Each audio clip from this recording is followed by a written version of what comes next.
أنا لو حد كان حكالي الحكاية دي كنت هضحك وأقول له بطل تهريج. بس لما تبقى أنت اللي قاعد في الضلمة وتسمع صوت حواليك مش عارف جاي منين ولا إيه اللي بيتحرك معاك، ساعتها كل حاجة بتتغير. أنا مراد، وده اللي حصل لي أنا ومراتي لما قررنا نقضي ليلة واحدة بس في الشاليه رقم 8 اللي محدش قال لنا إنه ليه قوانين لو كسرتها عمرك ما هتطلع من المكان.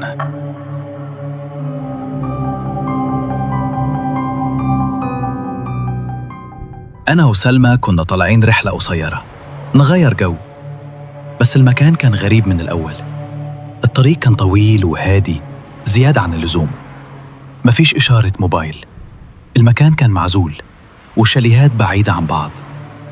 بس قلت لنفسي عادي، احنا جايين ندور على الهدوء أصلا. صاحب الشاليه سلم علينا بسرعة غريبة، قال لنا جملة واحدة قبل ما يمشي: المفتاح على الباب وسيبوه زي ما هو لما تمشوا. سألته مش خايف حد ياخده ولا يسرق حاجة؟ بصلي بصة غريبة وقال لا، محدش بيجي هنا أصلا. ومشي ولا سأل حتى لو محتاجين حاجة. ايه الراجل الغريب ده؟ دخلنا الشاليه ولاحظت ورقة متعلقة على الباب من جوه، ورقة بيضة شكلها عادي، بس أول سطر خلاني أقف مكاني: قوانين الشاليه، عشان تخرج من هنا عايش. ايه الهبل ده؟ ده حد عامل فيها ظريف؟ كملت قراية وأنا بضحك. القانون الأول: الساعة 6 هيخابط عليك حد ويقولك أنا من الشاليه رقم 6، ما تفتحش الباب. الشاليه ده اتحرق من زمان ومفيش حد ساكن فيه، لو فتحت هيكون آخر يوم في عمرك. القانون التاني: الساعة 10 النور هيقطع، لما النور يقطع ما تتحركش من مكانك وما تولعش أي نور، حتى لو سمعت أو حسيت إن في حد جنبك. لو قمت هتختفي ومش هتعرف ترجع تاني. القانون الثالث: الساعة 2 بعد نص الليل ممنوع تفتح أي شباك أو بلكونة، مهما سمعت خبط، صرخة، حد بينادي عليك، مهما حصل ما تشيلش الستارة وتشوف إيه اللي برا. ملحوظة: مش هتمشي قبل ما الليلة تخلص، ولو حاولت مش هتعرف. أفضل حاجة إنك تحاول تفضل عايش. فضلت ساكت وسلمى قالت بصوت واطي: إحنا هنبات هنا صح؟ أكيد، هو احنا هنمشي علشان ورقة مكتوبة بهزار؟ لكن جوايا كان في حاجة بتقول لي إن الليلة دي مش هتعدي بسهولة، وما كنتش أعرف إن من اللحظة دي كل قانون مكتوب على الورقة هيتحقق قدامي واحد ورا التاني. بعد ما قعدنا شوية في الشاليه حسيت إن الجو هادي زيادة عن اللزوم، بس حاولت أركز في إننا طالعين نغير جو. قلت لسلمى يلا نتمشى على البحر شوية، ننسى الورقة دي ونفصل. الساعة 5 رجعنا الشاليه وكل واحد انشغل في حاجة. هي كانت بتراجع حاجات في شنطتها، وأنا كنت ببص على التلفزيون وبفكر في موضوع الورقة ومين اللي كتبها. قلت لها انت فاكرة الورقة؟ بس بحاول انساها، أكيد حد حب يعمل مقلب في اللي هيجي بعده.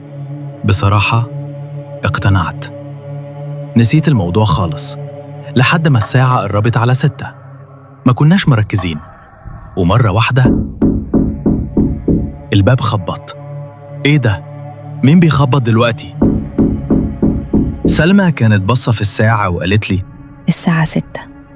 رحت ناحية الباب، وقفت وراه وقلت مين هناك؟ أنا جاركم من شاليه 6، النور عندي قطع، ممكن أقعد عندكم شوية؟ أنا وسلمى اتجمدنا في مكاننا. ده باين إن اللي كتب الورقة دي واخد الموضوع جد قوي. استنى، أبص من العين السحرية. بعد شوية رجعت وهي مستغربة. مفيش حد بره. رحت ناحية الباب. أنا هفتح أشوف مين. سلمى مسكت إيدي وقالت لي: استنى، اوعى تفتح الباب. أنتي صدقتي ولا إيه؟ ما تبيش جبانة كده. مش علشان صدقت، بس المكان مقطوع وممكن يبقى حرامي ولا حاجة. خلينا ما نفتحش أحسن. بالرغم إني كنت شايف إن مفيش حاجة تقلق، بس طريقة كلامها وارتباك صوتها خلوني أقف. ثواني والصوت اختفى، ولا خبط ولا خطوات، حتى البحر سكت. سلمى كان شكلها خايف. قلت لها: كبري دماغك وخلينا نكمل يومنا عادي. بس جوه قلبي بدأت أقلق. رجعنا نقعد على الكنبة. عينيا كانت على الباب. الساعة بقت 6:15. عدينا أول اختبار، بس ده كان الأسهل.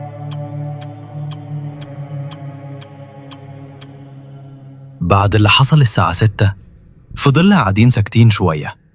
أنا كنت بحاول أفضل هادي، وسلمى كانت بتحاول تشغل نفسها في أي حاجة، بس الحقيقة إحنا الاتنين كنا مش مرتاحين. مع الوقت رجعنا نتعامل طبيعي. فتحنا التلفزيون واتكلمنا شوية وبدأنا ننسى اللي حصل. الساعة قربت على 10 وفجأة النور قطع. يوه، أنا زهقت. هو الراجل ده بيستهبل. أنا هروح أدور على الموبايل وافتح الكشاف واخرج أقول له إن ده ما يصحش. اقعد بالله عليك، اقعد. سلمى، مالك فيه؟ النور قطع الساعة 10 فعلا. أرجوك اوعى تقوم، أنا مش مستريحة للمكان هنا، أنا خايفة. أنتي هتصدقي الهبل ده؟ تلاقي حد بيستخف دمه. إيه اللي هيحصل يعني؟ أكيد مش هنتوه جوه الشاليه. لكنها مسكت فيا وقالت لي: بلاش أرجوك، أنا قلبي بيقول لي إنك لو قمت في حاجة مش كويسة هتحصل. وبعدين سمعنا الصوت، خطوات، كأن في حد معانا في الشاليه. خفت إن ممكن يكون حرامي دخل ولا حاجة، بس لقيت إن صوت الخطوات مش جنبنا، لأ، كانت جاية من فوق، كأن في حد بيمشي فوقنا على السقف. وأنا قلبي وقف. قلت بصوت عالي: مين هناك؟ مفيش رد، بس الخطوات قربت وبقت أوضح وأتقل. كنت سامعها كأنها فوق دماغي مباشرة. قلت لنفسي: مش معقول كل ده هزار. إزاي طلع على السقف؟ فضلت قاعد ساكت. مفيش غير صوت الخطوات وصوت نفسنا، لحد ما مرة واحدة النور رجع فجأة زي ما قطع. قمت بسرعة ولفيت الشاليه كله. الباب مقفول، الشبابيك مقفولة، مفيش أي أثر لأي حد ولا أي حاجة اتحركت. رجعت لسلمى وقلت لها بصوت واطي: مفيش حد هنا. الصوت ده كان جاي منين؟ بعد ما النور رجع سلمى قالت لي: إحنا نمشي دلوقتي، أنا مش قادرة أكمل هنا. وفعلا نزلنا على العربية. حاولت أشغلها بس ما دارتش، ولا حتى هزة بسيطة. شيكت على كل حاجة، لكن ما كانش فيها أي مشكلة تخليها ما تشتغلش. سلمى قالت: لحد دلوقتي كل اللي مكتوب على الورقة بيحصل.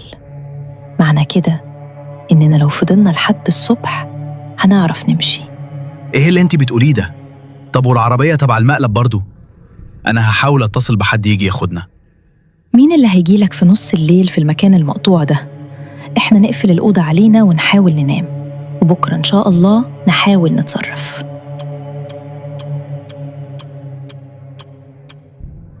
رجعنا الشاليه غصب عننا.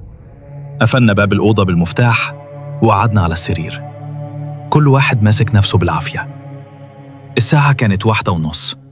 أنا كنت ببص في الساعة كل دقيقة، وسلمى قاعدة جنبي بتهز رجلها من الخوف، لحد ما الساعة بقت 2 بالظبط. وساعتها بدأ الخبط. مش خبط عادي، خبط جامد. الشباك كله كان بيترج. الصوت كان عالي لدرجة إني سديت ودني. الساعة 2 زي الورقة بالظبط. الشبابيك كان عليها ستاير تقيلة، فما كناش شايفين مين اللي بيخبط. قمت أسمع الخبط كان جاي من كل الشبابيك، وبعد شوية كمان من البلكونة. ومع كل خبطة الستارة بتتهز كأن حد بيشدها، وبعدين بدأت الأصوات.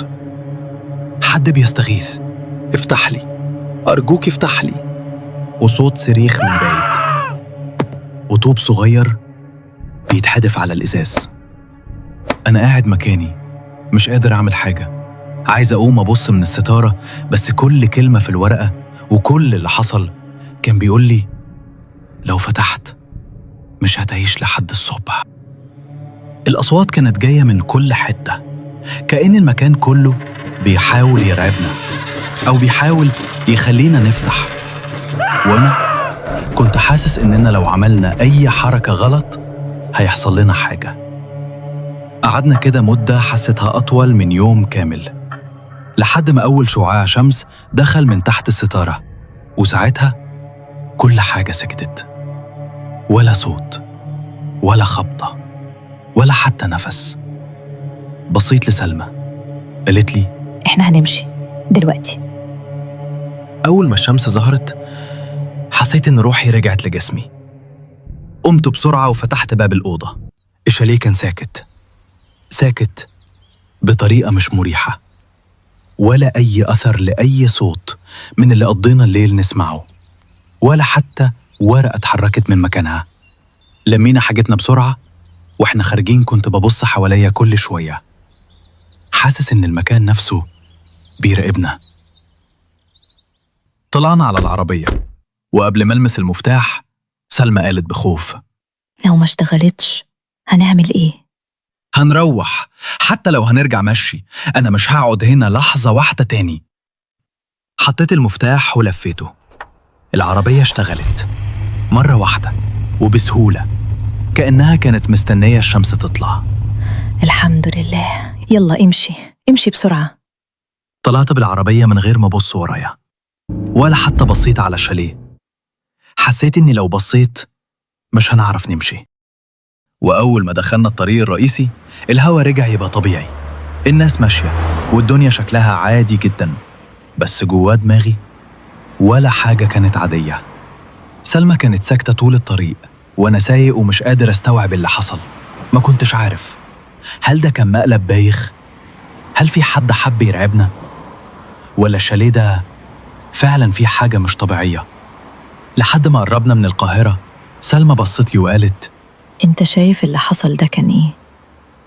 مش مهم كان ايه، المهم اننا خرجنا. دي كانت اكتر ليلة مرعبة عشتها في حياتي.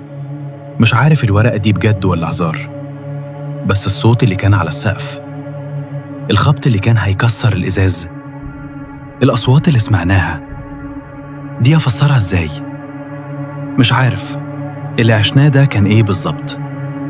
كل اللي أقدر أقوله إنك لو لقيت نفسك في شاليه رقم 8 نفذ اللي مكتوب على الورقة بالحرف، لأنك لو ما نفذتش ممكن ما ترجعش.